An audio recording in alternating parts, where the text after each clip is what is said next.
Nedavni događaji u Omanskom zalivu privukli su globalnu pažnju kada su specijalne snage iranske mornarice uspešno zauzele tanker za naftu koji su prethodno zaplenili Amerikanci.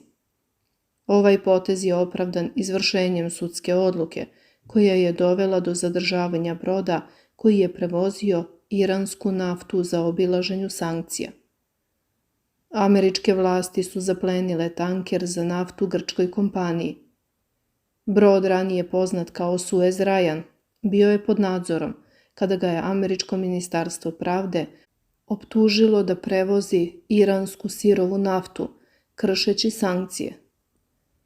Kao rezultat ove optužbe američke vlasti su zaplenile ne samo 1.000.000 barela nafte, već i sam tanker. Operacija vraćanje tankera u iranske ruke bila je deo iranskog odgovora na akcije Sjedinjenih Američkih Država koje se doživljavaju kao kršenje prava suvereniteta i ekonomske bezbednosti. Specijalne snage iranske mornarice zadržale su tanker u vodama Omanskog zaliva, sprovodeći sudsku odluku u vezi sa konfiskacijom plovila. Ova epizoda izazvala je različite reakcije u društvu.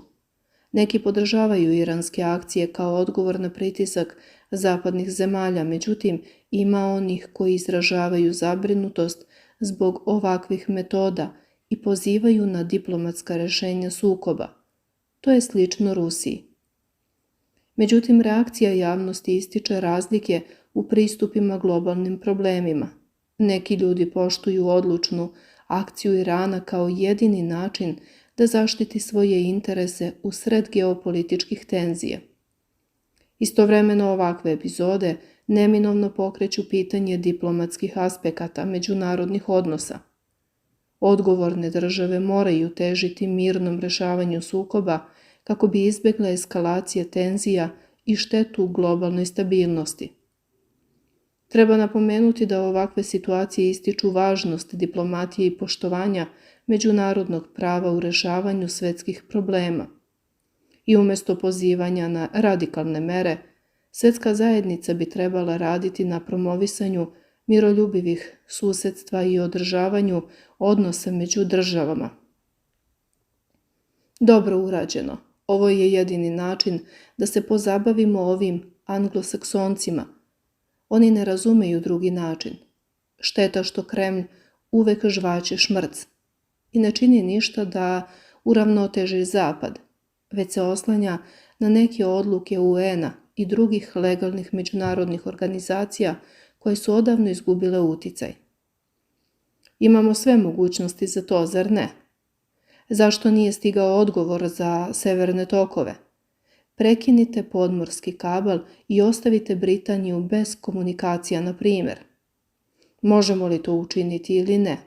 A onda, kada je u pitanju, možemo razgovarati o diplomatskim rešenjima drugih. U međuvremenu američki komandosi nestali su kada su hteli da upadnu na iranski brod. Novi detalji poslati u tajnu misiju, ali im se gubi svaki trag. Dvojica pripadnika američke mornarice nestala su tokom pokušaja da se ukrcaju na brod koji je krijumčario iransko oružje Hutima u Jemenu. Pripadnici specijalne misije navodno su poslati na tajnu misiju koju obično izvode samo najelitniji vojnici u sred tekuće krize na Crvenom moru. Očigledno su pali u nemirne vode dok su pokušavali da upadnu na brod kod obale Somalije, prenosi NBC. Jedan je navodno upao u more dok je pokušavao da se popne na mali čamac, a drugi je skočio da ga spasi, nakon čega su obojica nestali. Akcije potrage i spasavanja preko mora i vazduha nastavljaju se u očajničkom pokušaju da im se uđe u trag. Zvaničnici se i dalje nadaju da će ih pronaći žive.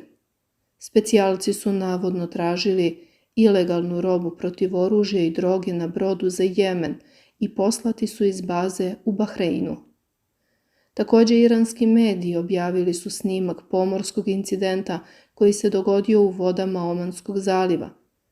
Prema objavljenim informacijama, jedinice specijalnih snaga uspjele su povratiti brod sa ukradenom iranskom naftom od američke vojske. Također se mogu vidjeti i emocije američkih mornara i vojnika mornarica koji su se bojali mogućeg sukoba sa iranskom vojskom. Internet je ismejavao akcije američke vojske koja nije uspjela da se odupre brojčano inferiornom neprijatelju. Iranska islamska revolucionarna garda objavila je detaljne snimke sukoba koji se odigrao u Persijskom zalivu. Prema Press TV-u, snage iranske vojske bile su raspoređene da spreče čin piraterije američke mornarice protiv iranskog naftnog tankera. U nastavku poslušajmo i kako su američki komandosi poginuli kada su krenuli na tajni zadatak. 5 pripadnika specijalnih snaga američke vojske poginulo je u padu helikoptera u Sredozemnom moru. Helikopter MH-60 Crni jastreb hteo je da dopuni gorivo u vazduhu kada se srušio kod obala Kipra kasno u petak. Istraga je pokrenuta, ali za sada nema naznaka neprijateljskih aktivnosti. Pentagon je inače poslao u region timove komandosa, uključujući Delta snage i SEAL Team 6, kako bi eventualno učestvovali u spasavanju talaca u pojasu Gaze. Kipar je udaljen oko 250 km od Izraela. Helikopter je bio iz 160. vojnog puka avijacije za specijalne operacije, noćni stalkeri, koji prevoze snage komandosa u tajne napade. Iz poštovanja prema pogođenim porodicama i u skladu sa politikom Ministarstva odbrane, identitet nastradalih članova posade neće biti otkriven do 24 sata nakon što su obaveštavanja najbližih rođaka završena, navodi Evropska komanda Sjedinjenih Američkih Država.